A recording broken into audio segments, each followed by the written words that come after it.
Thanks for making the Locked On Ole Miss podcast your first listen every day. We're free and available wherever you get your podcast, including YouTube. We're part of the Locked On Podcast Network, your team every single day. Hello, I'm Stephen Willis. This is an extra edition of the Locked On Ole Miss podcast, and I'm here with Brad Logan from Inside the Rebels, and he does high school sports. He's basically all over the state of Mississippi, but he covers Ole Miss in his free time. We'll call it free time because that's a passion project more than anything else. Anyway, how you doing, Brad? Doing very well. It was a big one this past Saturday night, and you survive in advance, and I think Jackson Dart answered a question in the press conference by Billy Watkins. He said, "What was the overall mood in the locker room?" And he said, "We were just relieved that the game was over." And I think that's a lot of the same thing for Ole Miss fans. It's a little bit of relief when you play Arkansas and you come away with a win. Yeah, we'll move on to the Auburn game shortly after, but let's look at the first half of the season because this bye week actually comes at a perfect time, and I'm not even talking about injuries. It's just like a perfect halfway point of the season that you get a week break. What do you think about the 2023 season so far? Well, I think you're right, and Lane Kiffin even admitted that this is a perfect time for a bye, and the main reason is because of injury, because Jackson Dart has tweaked a lingering knee issue, and I do expect him to be okay for the Auburn game. But Trey Harris also is injured, and there are a couple other non-specified injuries on this team. So I think just having a week to kind of get things right in the injury department. I think from a overall standpoint, Stephen, if you look back and I don't know if we talked in June. I know we talked on the phone. I don't know that we talked on the podcast, but if either would have said that Ole Miss would be 5-1 and I think 3-1 in the SEC, would you take it? And I don't know anybody listening, watching, or even you that wouldn't have taken 5-1. I think from an Ole Miss standpoint, that's a great place to be. Now, how did they get to 5-1? That's another story. That's why we do all these podcasts and all these videos, because it's interesting to know how you get to different points of the season. But at the midway point, I don't think you could ask for anything better and ask for anything upcoming in regards to an opportunity. We have seen an Auburn team that is not very good on offense, that's been serviceable on defense. I do think the longer Hugh Freeze stays, the better that team's going to get personnel-wise. But just this year is a good year to get Auburn. The downside about that is you get Auburn at Jordan-Hare Stadium. It's going to be a night game.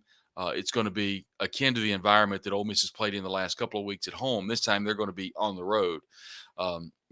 Tulane was not an incredibly hostile environment, but they didn't play well. And we would learn later that there were some issues going on with Quinshon Judkins' ribs. I don't know that there's anything going on with Jackson Dart, but Lane Kiffin admitted, and obviously Trey Harris gets injured in the first couple of plays of the game, but Lane Kiffin admitted that the team just didn't play well. They didn't feel well. They didn't really respond well. So you really can't allow that to happen on the Plains in a couple of weeks. So I think at the end of the day, you cannot be upset with where Ole Miss is right now. I think if you are, then you're one of those outside the box thinkers, because I think right now it's 6-1 or 5-1. It's a really, really good spot to be. You control your own destiny to a certain extent, but I mean, you're going to have Alabama lose 3 games. That's going to be very difficult to do, but you can control what you can, and you try to get to 11-1 and roll the dice at that point. And then if you're 11-1, you've got a great opportunity in an Access Bowl. And theoretically, it would be better if you don't play in the SEC championship game. That way, Georgia wouldn't have a chance to beat you because you would have already beaten Georgia earlier in the year. But that's a long way down the road. Yeah, if we're going and looking a long way down the road, right now the trajectory for Ole Miss is probably Orange Bowl, Citrus Bowl, ReliaQuest Bowl, and all of those are within an hour and a half, 2 hours of my house. So I'm happy about that. Yeah, those would be great bowl games. And historically, if you play a bowl game in Florida, that means you've had a really good season. And I think Ole Miss is in position to have a really good year. Now, you can't put all your eggs in one basket because we saw it happen last year. There are a lot of reasons that Ole Miss kind of fell apart at the end of the year. A lot of that is because of the uncertainty with head coach Lane Kiffin. I don't believe we'll have that come into play. So that is good news for Ole Miss. But if you had 9-3 on your bingo card, I think that's exactly where things stand. I came into the season with an 8-4, possibly 7-5 projection. That's completely changed at this point. I didn't have Ole Miss beating LSU at home, so I think that probably notches up to an 8-4 and really more like a 9-3 at this point. Yeah, the funny thing is in July, when everybody does these podcast things of W's and L's of games and you put it down, I decided to graphically put mine down so everybody can see what's going on. Right now, I am 6-0. I've called every single game. Before the season, I was called the ultimate homer and akin to Rose Bowl for making those picks. That is how this start is for Ole Miss football and how big it is. That me saying it, just saying it in the preseason, everybody thought I was just a huge homer. So what did you have? Overall, I need athlete's foot cream. Okay, we'll take care of it. Give me a minute. I had my pick 9-3 was my final projection, but I was 5-1 after 6 games. I think my whole thought process whenever I built it was the Ole Miss would win a game that people thought they wouldn't win. They'd lose a game that people thought they would. So what do you think about the Auburn game? I have that as a loss. Yeah. Yeah. I think I remember you saying that. And I had it as a loss early in the year, but honestly, after watching Auburn and how well this team has played, it wouldn't surprise me if they go over and win. Yeah, I'm interested to see what the line is. I'll put it to you like this. If you tell me that either Ole Miss finishes 11-1 or 9-3, I'm more surprised by 9-3 than 11-1. That's where I am right now. So the 3 would be Auburn, Alabama, and Georgia for you. Yes. I think Ole Miss beats Texas. I almost called them Texas 8-4, but Texas A&M. I think they win the Egg Bowl. Did you see the Egg Bowl ticket giveaways they're doing right now? I did not. I caught a little bit of the Western Michigan game, and offensively, Mississippi State is really struggling. And I mean, there are reports out there that Will Rogers, don't know if he's going to be able to come back, and it would be Mike Wright's offense at that point, the quarterback out of Vanderbilt. So. In many ways during the season, what I've seen, Mike Wright has run that offense maybe a little bit better than Will Rogers. So, he's but definitely I did not a see better that. fit. Yeah. But they have a ticket program right now for like $55. You can get a ticket to the USM game and the Ole Miss game. Yeah. So they're down pretty hard at the moment. So they can get up real quick. After that they're gonna play up. It's really important for Ole Miss to circle the wagons in a couple of weeks and start because I can promise you Mississippi State will be playing as best as they possibly can. Yeah, and we always make jokes about Mississippi State. The Ole Miss game is their Super Bowl. This year, it is their Super Bowl. Everything that they have is going to go into that game. Now, real quick before I let you out of here, what are your surprises for the first half of the season? Defense. Linebacker play, I was really hard on the linebackers after Mercer. And I think now they're not world beaters. No. And Sunterian Perkins is a freshman. He's going to be really good. But when Sunterian Perkins was taking on double teams, that tells me a lot. Monty Montgomery and John Jean Baptiste, they're not all SEC caliber linebackers, but they're serviceable. And I don't mean that in a negative way. I just mean they're doing their job really well. But Ashante Sistrunk, who got defensive player of the week, I don't know if he got that. He got something. I saw somewhere. Maybe On3 had it as a defensive player or whatever. But he won the SEC award. Okay, thank you. I knew it was somewhere. But he has really come along and played really well. He's one of the few defensive players that were actually brought up in the system. And he was not someone that transferred in. But, everything pretty much on the defensive side of the ball, everything offensively, I'm not surprised by Jackson Dart, but I think he's playing as well as any quarterback in the conference and one of the best in the country. I'm not surprised by Ulysses Bentley. I always knew it was there. He has never been fully healthy. If anything, I'm not as impressed with the offensive line. Not surprised by Jordan Matthews. He played at Vanderbilt. Jordan Watkins for Ole Miss, the wide receiver, transferred in from Louisville. But not surprised at all. He reminds me of Jordan Matthews a lot. He's a really good receiver. But defensively, without question, the linebacking play. Not surprised by the defensive front. Isaac Ukwu has maybe surprised a little bit by him. He's become kind of a stalwart across that defensive front. I think I'm a little surprised we haven't seen more individual action from Cedric Johnson. We've seen him disrupt some things, but he hasn't gotten the sacks that I expected him to get.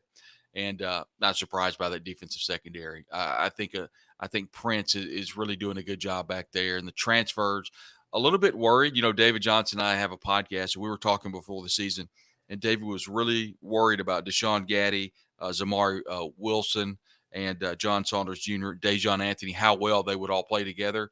I think those obviously concerns could be alleviated. All those guys are playing really well together. And then I think the star for me is still Trey Washington, one of the leading tacklers on this team. He'll stick his head in anywhere on the field and make tackles. Coming into the season, that was my favorite player on defense, and then he's not done anything but solidify my thought process. During the fall camp, he had an ankle issue. I was a little worried going forward. He got past that real quick, and he has been a absolute headhunter on defense. Yeah, and one thing that's pretty interesting is Chris Graves. Actually, I only saw one series, but he may have gotten more than one. He was in the rotation at cornerback against Arkansas, and that's the transfer out of Miami. Yeah. He got into camp late, so he's probably just getting acclimated. So as the season goes on, I expect his role to expand a little bit. So that is pretty interesting indeed. One of the surprises for me is, like you said, the Cedric Johnson thing. But I think the problem with that is Isaac Ukwu and Santarian Perkins, they're kind of stealing his reps. And we've got to the point where Santarian burst on the scene, and now everybody is game planning for him. But that has opened up for a pass rusher on the other side, and now you see Isaac Ukwu make a lot of noise. He's getting the single team. So as they adjust and go back and forth, I think Ole Miss fans should be pretty happy about what's happening pass rush-wise. Ole Miss is 5th in the country in sacks and then 12th in tackles for loss. And Pete Golding just has this defense humming, just like you said. Yeah, and one player I wanted to throw out for Ole Miss fans to kind of, I've been getting a lot of messages, and people are, asking about wide receiver Aiden Williams. He's a freshman, and there's a lot to learn when you play against SEC caliber defenses and then SEC defenses like Ole Miss has played the last couple of weeks. So we haven't seen him a lot. We saw him at Tulane, as I think you pointed out on your show. He came in for a couple of plays and ran a couple of wrong routes, and so it's a learning curve there. Some players pick it up a little bit more than others, and I'm not insinuating that he hasn't picked up the offense by any stretch, but I would like people to kind of back up just a little bit and just understand that he is a freshman. He had huge shoes to fill when he came in behind Jonathan Mingo, and that's a big number to wear.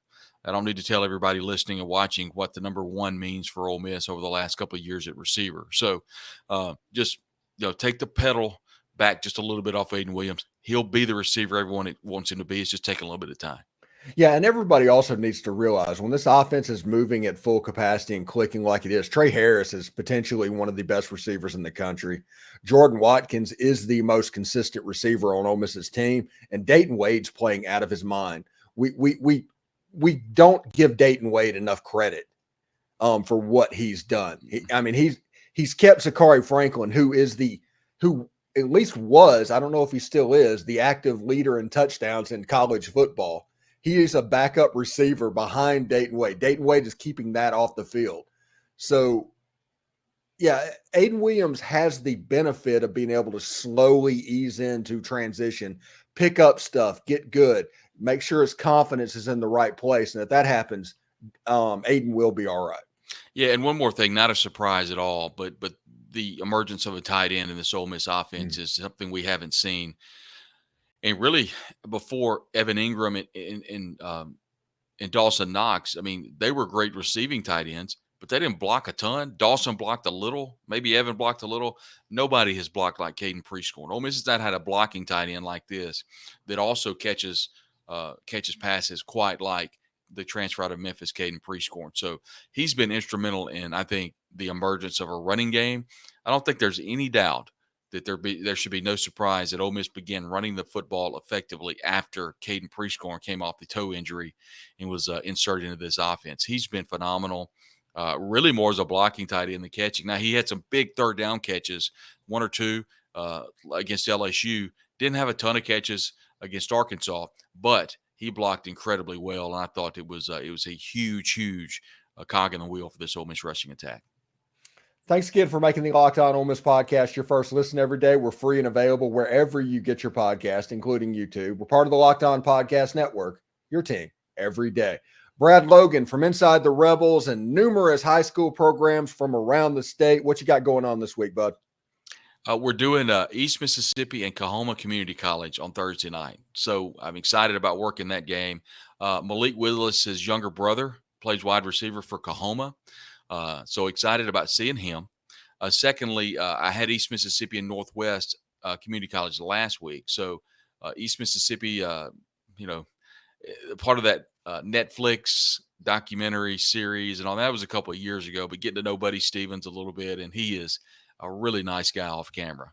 On camera, we've got our thoughts, and during the game, he might want to keep the women and children away, but when the mic's not on and when the plays aren't going on, he's a really, really nice guy, and I've learned a lot from talking with him just off air. So it's really cool getting to do some things with East Mississippi, and then through the JUCO ranks. And we got high school Friday night, and then Saturday I'm going to take a timeout. I'm going to take a break, and that's the good news with having a bye week. I think the fans need a bye week too. I encourage all the fans to put a rack of ribs on and put your feet up and rest this week, because it's going to be a tough stretch for the next 6 weeks. Yeah, that's one of the reasons I'm doing with a lot of interviews coming up, that people can just bank it and watch them later on. I'm not counting on them to watch them on the night they go out. Just before the game starts, you can get caught up on your Ole Miss football stuff. Yeah. Anyway, thank you very much, Brad. Have a good day, and I hope you enjoy the game. That's Terrence Metcalf's team, right? Yes, and they're struggling this year, but they're putting some things together, and I think a year or two of recruiting, I think Oklahoma is going to be a team to be reckoned with. But like I said, got to recruit. JUCO is kind of another level, and folks, if you're not involved in the JUCO system, it's a fun system to be a part of, but it's a different caliber, it's a different animal. So he needs a year or two of recruiting. Yeah. Anyway, thank you very much, Brad. We'll see you later, man. Yes, sir.